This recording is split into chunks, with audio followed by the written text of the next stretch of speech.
Welcome back to Male Choices. Today's story digs deep. A 10-year marriage shattered in an instant, leaving her with nothing but regret.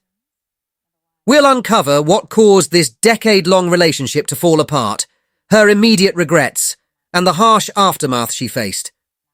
If you're ready for some eye-opening insights, make sure to like, subscribe, and hit that notification bell. Let's jump right in. Get ready with me to file for a divorce from the love of my life. I'm ready. I've been getting ready for months, several months. How appropriate is it that it is storming today and it is such a gloomy, ugly day? A lot of you have asked what's up with, is everything okay? How are you? I haven't seen hubby in a while. Woo. And it sucks and I'm so sad and disappointed that we didn't make it to forever. I love him with my whole heart. He is my best friend. He is my favorite person on the planet. And the concept of duality sometimes is a mind fuck. How can you love somebody so much but not be able to be married to them? How can somebody be so good to you and so bad for you at the same time? We kind of mourned and grieved this loss for a long time, but I think the finality, and I'm sure I'll have another moment when everything is final, but the finality of actually filing the papers is sobering. It's crazy how right after I walk out the courtroom, the rain stops, the clouds roll away, and the sun comes out. It's gonna be alright. Here we go, another classic tale of a woman tossing aside a good man. The same one she now calls her best friend, her favourite person on the planet, but can't even explain why she left him in the first place. If he didn't cheat, didn't betray her, then what was so bad it couldn't be fixed? That's the real question. If she truly loved him, why walk out on a man who did nothing wrong? The truth? She wasn't leaving him. She was running from herself. Maybe she thought life outside the marriage would be better, or got caught up in the idea that she deserved more. But now, she's out here crying for sympathy, looking for everyone to feel sorry for her, yet she's the one who threw it all away. Commitment isn't about fantasy or what-ifs. It's about loyalty, sticking around when things aren't perfect, and knowing the value of what you've got. She walked away, thinking the grass was greener, and now she's paying the price. The hard truth is, she has no one to blame but herself. Something that I learned early on is that you'll never have to question when it's time to leave a relationship if you go into the relationship knowing what you absolutely will not accept. So when my husband and I started dating, ex-husband, now soon to be ex-husband, when we started dating, we had a shared note that was a list of deal breakers. So I had a list of deal breakers and non-negotiables for him, and he had one for me. And that list was to say, listen, before you even try it, if any of these things occur, just know there will not be a conversation. There will not be a forgiving period. There will not be, I'm done. Obviously, some of the items on the list are very common sense items, like don't cheat, don't put your hands on me, don't put your hands on the kids, etc. But then there are other less tangible items that I feel like people tend to dance on the boundaries or live on the line, leaving you constantly wondering, dang, is it okay? Should I leave? Is that a non-negotiable? Is he? But the more you give somebody an inch and you let them live on that line, they will take a mile and eventually they will cross way over that line. And for me, I knew going into it what I will not tolerate or accept. And so I knew once that line was completely crossed, because I done gave you too many chances living on that damn line. She's on the internet crying, full of regrets, saying she lost the love of her life, yet can't point to a single thing he did that was so awful she had to leave. No betrayal, no deal-breaking behaviour. The truth? She got bored, started taking him for granted, maybe even bought into some fantasy that she could find something better. So, she threw away a solid, decade-long relationship with a man who genuinely cared about her. Now that it's all over, reality is smacking her in the face. She's realizing the grass wasn't greener and that fantasy cost her everything. This is the mistake so many make. Walking away from a good man, chasing illusions, only to be left with nothing but regret. Relationships take work. And sometimes it's not about what the other person did. It's about what you're willing to put in. She didn't see that. And now all she's got are tears and memories of what she tossed aside. Y'all are so messy. You waste no time. I told you that's my best friend, right? Y'all thought I was playing? See, I don't think I know that you sliding in the DM about all the friend requests and the views and the searches. Motherfuckers who know how to reach him, reaching him. And to think I thought we was friends. I was sharing this with you in confidentiality. Now y'all trying to go for my man, my ex-man. I'm just playing. I don't really care like that. But I do just want to clear up a few things. Number one, no, he did not cheat.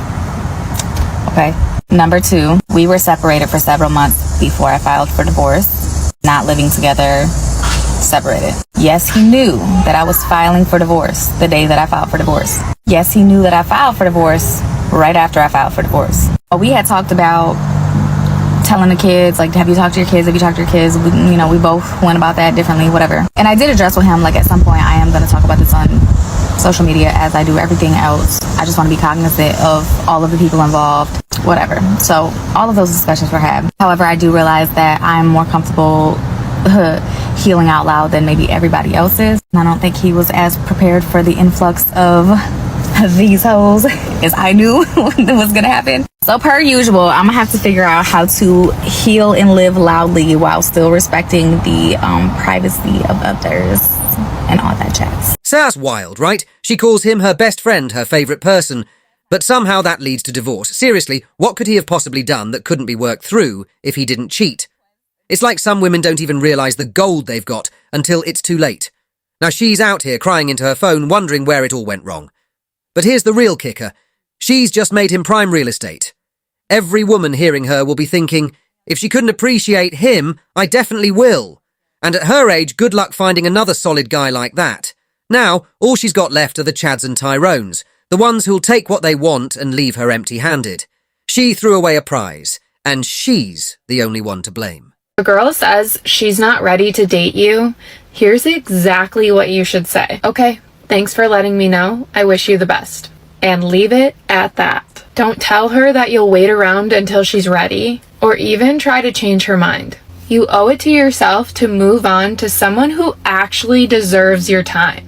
Not someone who can't clearly communicate their intentions, or even string you along and having you think that there's a time that she will be ready. So get back out there and show her what she's about to miss. Some women out here thrive on keeping a guy on standby for that ego boost, knowing there's someone waiting in the wings, just in case things don't work out with their top pick. They'll drop hints, flirt just enough to keep you around, and maybe even mention a future together. But there's zero real intention of commitment. You're the backup plan, the safety net, there to keep her ego fed while she's out hunting for her ideal guy. The frustrating part, they know exactly what they're doing. They have no intention of being with you, but they keep stringing you along because it makes them feel good. This isn't about interest. It's emotional manipulation, plain and simple. You're stuck waiting, hoping one day she'll choose you, but that day never comes. Recognize when you're just an option and walk away because no one deserves to be kept on the back burner just to boost someone else's self-esteem. A woman who's truly interested will make it known. No games, no guessing. So don't waste your energy on being someone's plan B when you deserve to be someone's first choice. Can someone explain this to me? Do you know people who struggle with monogamy, that are always unfaithful, can't really, they struggle with it, yeah? Which is no judgment, men and women, there's some that struggle with it. Why do you insist on getting married? Why do you want to get married so bad? I can't understand it. I meet so many women that, want to get married, but they still talk to their ex and they still jump from man to man and they just struggle with being faithful. And there's men who have never been faithful to a woman in their life, yet they want to walk down the aisle and profess their love to their whole family. Why? Do you know how painful divorce is? Only get married when being faithful is so much easier for you than being unfaithful. When being faithful is just the easiest thing in the world, then you're ready for marriage. Many women today seem more obsessed with the wedding than with the marriage itself. They're dreaming about the perfect dress, the Instagram shots, and all that attention. But when the big day ends, they're left facing the real work, and many just aren't ready for it. They chase the fairy tale, but forget that a marriage isn't about one glamorous day. It's about partnership, sacrifice, and genuine commitment. Here's the problem.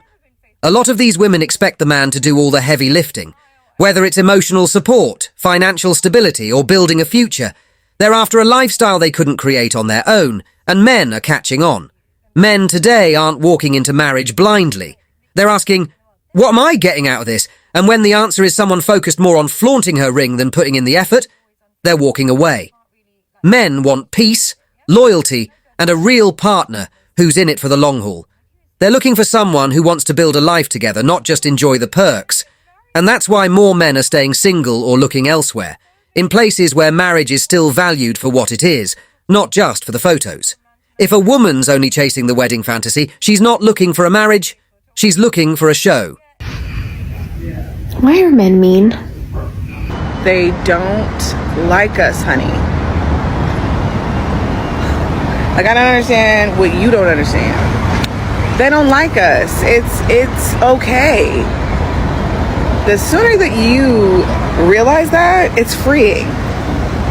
Men hate us. They don't like us. They hate us.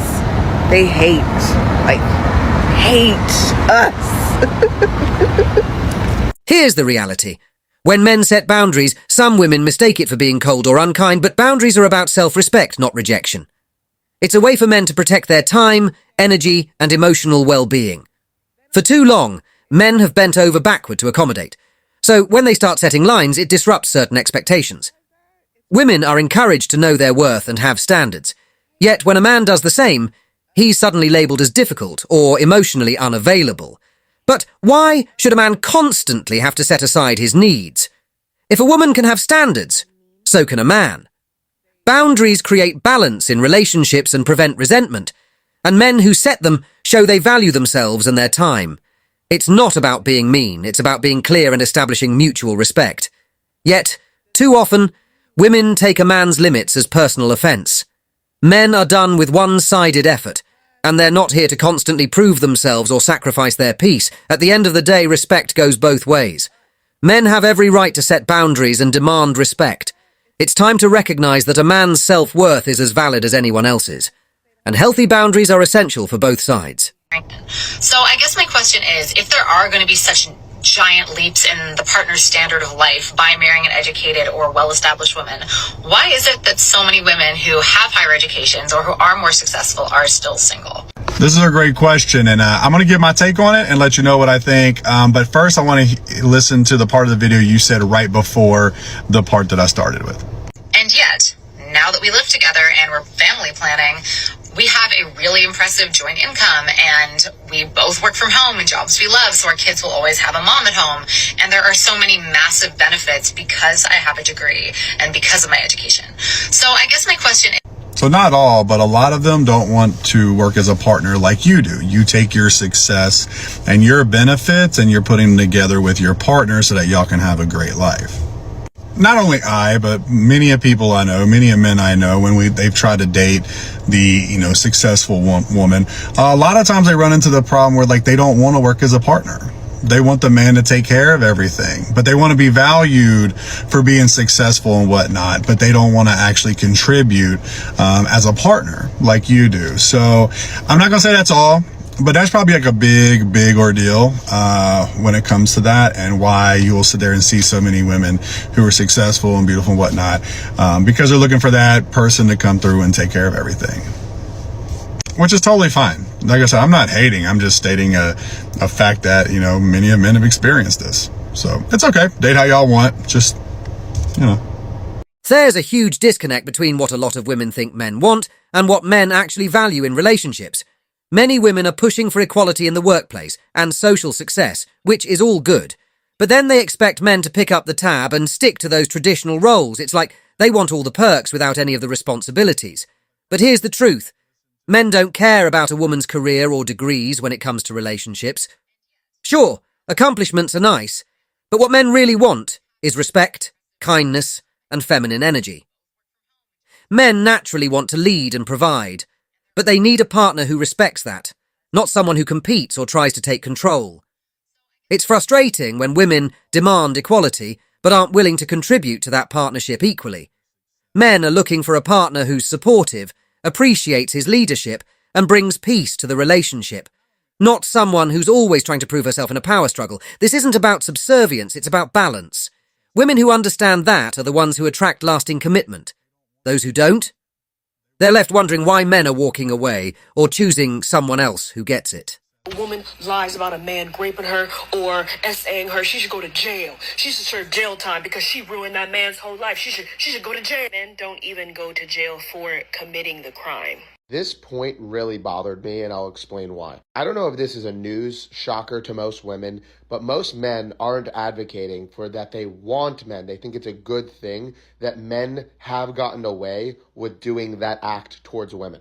I would assume 99% of men think that is disgusting and that those men should be in prison. You naming the fact that you're aware it's a problem, that men have gotten away with probably doing that act and have not been put in prison, but some men have, as a way to say it is okay for a girl to accuse a man falsely of doing that act and then ruining his life and then also not going to prison. You are complicit in the exact problem you claim that you do not like. You do not like when the justice system does not do justice for the person who ruined another's life. In your example, it's a man who did you-know-what to a woman, and in this example, it's a girl who sat there and accused a man of doing something that he did not do and inherently ruined his life. You're saying that essentially, why should we care that that girl doesn't go to jail because some men have gotten away with doing that act? There's no man, there's nobody that I know that is a sane human being that will sit there and say they are happy that a man has gotten away with that. Our justice system is very flawed. A lot of innocent people go to jail for things that they do not do, and a lot of people who have done things that they should be in jail for have gotten away with it. And then you saying that essentially two wrongs make a right here. You're saying that because some people got away with a crime, that we should allow other people to get away with a crime. The correct and moral philosophy here is that both of these people are terrible people. Both of these people have hurt somebody, have ruined somebody's life if they did the thing that you're talking about. And both of those people should be in jail, not none of them. With the exception of obvious corruption that goes on in like police and different things that cover up these assault cases against women, I would say police, for the most part, try to do what they can to put somebody who did that act in prison. I cannot say the same when somebody obviously falsely accuses somebody and then they're just told like, oh, sorry, sorry about that, man, but, we can't do anything. In my personal opinion, I would appreciate it if you don't use horrible men who have gotten away with absolutely despicable crimes as a way to say that other men who are completely innocent should go and have their lives ruined because a couple of men have gotten away with a terrible thing that they should be in jail for. But hey, what do you think? It's always the loudest voices online, the ones with zero real-world experience, pushing for no accountability and detached from any consequences of their words. They create an echo chamber where they push narratives without realizing the damage they're doing.